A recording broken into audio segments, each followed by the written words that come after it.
Exactly 2 weeks away from the opening round of the 2025 NFL Draft in Green Bay, Wisconsin. Mark Zeno doing a little bit of everything here on his half an hour on the early line. A national championship game rematch in college hoops. Now we look at those college football stars of yesterday, looking to take that leap to the next level in the NFL. Of course, Zeno knows that better than most with his college football acumen, now paying it forward to the NFL Draft. 2 weeks away, Mark Zeno, in Green Bay. How excited are you?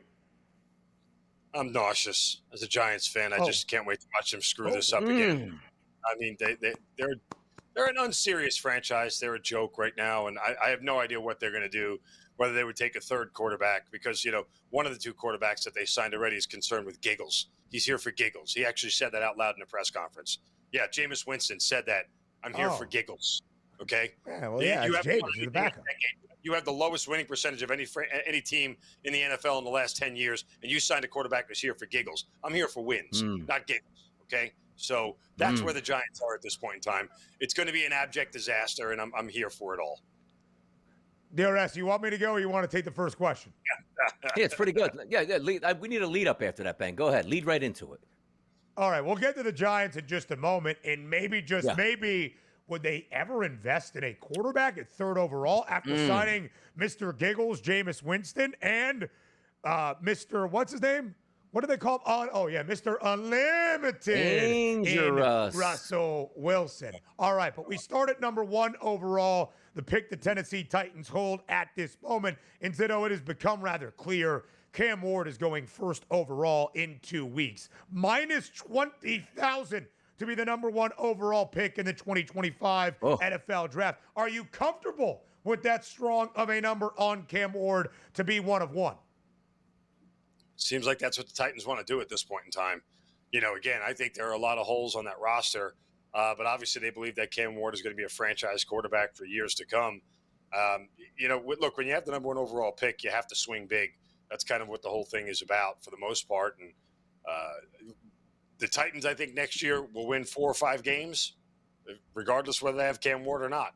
So I think there's a lot of holes in that roster. I think there's an argument for them to take Abdul Carter, who may be the best player in this draft, and go get a quarterback later on down the road. But, again, you can't pass up the opportunity to take the prohibitive best quarterback in the draft. Even if it's not a great quarterback class, you don't pass up the opportunity to take the best quarterback available at number 1 overall when you have the pick. And it looks like Cam is going to be that number 1 overall pick, but then what most people think will be the second quarterback taken, just where he's going to be taken, would be Shedeur Sanders. If we look at the FanDuel Sportsbook, the teams, Mark, to draft Shedeur Sanders: the Saints, the Giants, the Steelers, the Jets, and the Browns in that order. I'm not going to ask you where he's supposed to go or who's going to draft him. Where do you want him to go where you think he could possibly have the most success? Well, again, if the Giants weren't a joke of a franchise and signed 2 really bad back quarterbacks, I would have loved to have seen him in New York. I think Sanders' ceiling is high. I think his floor may be low, but I think his ceiling is high. And that's really what you're drafting when you're taking Shedeur Sanders. You're drafting his ceiling that could be something that could elevate your franchise. I mean, that's, if the apple doesn't fall far and the pedigree is what we think it is, then he could be a game-changing type player for an organization. Could he be a complete bust? Possibly. But I just think his ceiling is really high, and it's too much to pass up at this point in time. I find it hard to believe he would fall all the way to 9 to the New Orleans Saints. I mean, I don't know where all these rumors are coming from, and we see this every year in the draft, the white noise that starts to come out, and all the background noise that you hear about guys rising and falling and where things are going to go. We know quarterbacks are always overdrafted. Could it be one of those things where New Orleans trades up, or a team trades up to go get him? But the idea that he makes it past 5. I mean, even if we're a team like New Orleans or somebody like, the Jets or whatever really wanted him, once he starts falling past the Giants, if the Giants don't take him, how much longer are you willing to wait and risk to see that somebody else won't trade up and get him, that you have to trade up and get him? Like, that's what it boils down to. So, I think if he gets past the Giants at 3, we will see somebody trade up to go get him immediately. The number around Shedeur Sanders to be a top 5 pick when this market opened was plus 145. It is now plus 200, giving credence to the idea that maybe he could fall all the way to the Saints at that 9th overall pick, because really after the top 2 picks with the Giants investing in Russell Wilson and Jameis Winston this offseason, nobody really needs a quarterback, and it doesn't really seem as though the Browns are all that interested in using that second overall pick in a QB. We'll talk more QBs in just a moment, but Mark Zeno, as a New York Giants fan, I do want to get your thoughts on what you hope the Giants do at third overall. Abdul Carter, the edge rusher, game wrecker out of Penn State, now a hefty odds-on favorite at -170 to be that third overall pick. Are you okay if that's the decision that the G-men make with that third overall selection? Yes, I'd be very happy. The Giants haven't drafted a legitimate defensive player in a long time. And for an organization that, again, has lost its way, you got to go back the better part of 13 years now to prove how they lost their way. I think more like 11. But and I say all that to say that, when the Giants' fortunes changed as an organization the minute they drafted Odell Beckham Jr. over Aaron Donald. It was the worst mistake that organization made. I screamed the day that they did it, and I rued the day that they did it. But that's really what it was for an organization that was built on defense and running the football, and that's how they got their championships. They went away from that and started chasing skill position players when in reality Aaron Donald retired a New York Giant with another Super Bowl in his back pocket. So it's about time the Giants draft a defensive player that really could turn this organization around. Not the day they drafted a running back second overall to just let him walk to a divisional foe and help them win a Super Bowl? That was after. 2014 started it. Gotcha. Yes. I mean, just allow me real quickly. Dexter Lawrence, first round 2019. That will be remembered for Daniel Jones. No love for Kayvon Thibodeau a couple of years ago? Kayvon Thibodeau is a nice player. He's a good player. Has he changed the course of the franchise? Does he change the course of a defense that still finishes bottom 10 in the league? I don't know. Doesn't feel like it. Again, they need more complementary pieces here to make this defense whole. Abdul Carter could absolutely transform this defense. The opening round of the 89th playing of the 2025 Masters Tournament now underway. 89th playing of the Masters now in 2025, but you get the gist. And as we shared, a very hot start for Joaquin Niemann. He is 3 under through his opening 4 holes. I'll tell you what I just did with a profit boost on the FanDuel Sportsbook for your round 1 leader. I just bet Niemann at a 9-1 price. Got to maintain this throughout. And of course, we'll see what the afternoon conditions have for many marquee golfers in that afternoon wave. But love the start out of Joaquin Niemann, who has been playing lights out this year on the Live Golf Series and off to a great start today at Augusta. Jordan Spieth, from about 45 feet, buries a birdie on his opening hole at the 2025 Masters. Scottie Scheffler, a birdie on the par 5. Second, he is 1 under early as well. Some really great golf underway and some really idyllic conditions to begin play at the 2025 Masters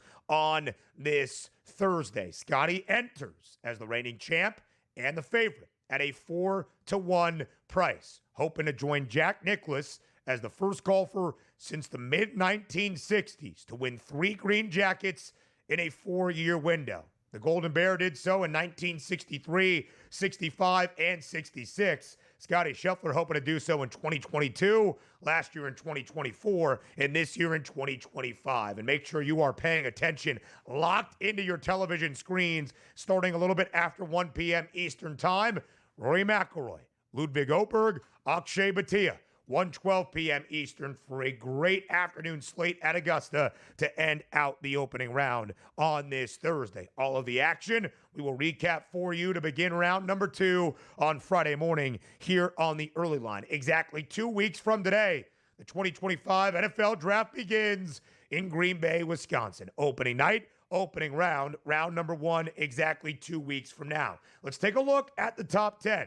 The Titans still holding that number 1 overall pick, followed by the Browns, Giants, Patriots, and Jags. That rounds out the top 5. The Raiders, Jets, Panthers, Saints, and Bears. That is the top 10 of the opening round of the 2025 NFL Draft. What is incredibly notable about this NFL Draft as of right now, we've shared it a few times. In the modern draft era, since the NFL firmed up its 7-round selection process back in 1994, or when the National Football League added its 32nd franchise back in the early 2000s, this is the only time in the modern history of the draft, basically 3 decades worth of a sample size, that at this stage of the draft process, into the league year that began nearly a month ago, that all 32 NFL clubs have held on to their original first-round selection and still hold that pick. Are we going to see some trades in the next 2 weeks? Might we see a trade on draft night? Maybe. We haven't seen much movement yet in terms of that draft order. Where we have seen the movement is in the draft odds, even to go number 1 overall. Back as we were getting ready for the NFL Combine in late February, Cam Ward, Miami's quarterback, was about -120, -135 to go first overall. We expected him to be that first overall pick, to hear his name called before anybody else in the 2025 NFL Draft. It is now all but confirmed at -20,000 that Cam Ward is going first overall to the Tennessee Titans. That's what we expect to start the NFL Draft 2 weeks from now. In the last 72 to 96 hours or so, we have seen substantial movement in number 2 and number 3 overall. At this time last week, Abdul Carter, the edge rusher out of Penn State, was a -270 favorite to go second overall. Now it's at a -280 price, but for the Heisman winner in Travis Hunter to go second overall to the Cleveland Browns. Third overall to the New York Giants, Abdul Carter is the favorite at -170. As always, the caveat for betting the NFL Draft, it doesn't have to be the Browns that take Travis Hunter at number 2 overall. Just that Travis Hunter goes second overall in the 2025 NFL Draft. I cannot wait, and I think we'll probably see it here in the next week and a half or so. The over-under for quarterbacks taken in the first round. I think the number is 2.5. I think the under should have some juice, but there's been a lot of conversation and speculation in the last few days that maybe a third quarterback after Cam Ward and wherever Shedeur Sanders is slotted goes in the first round.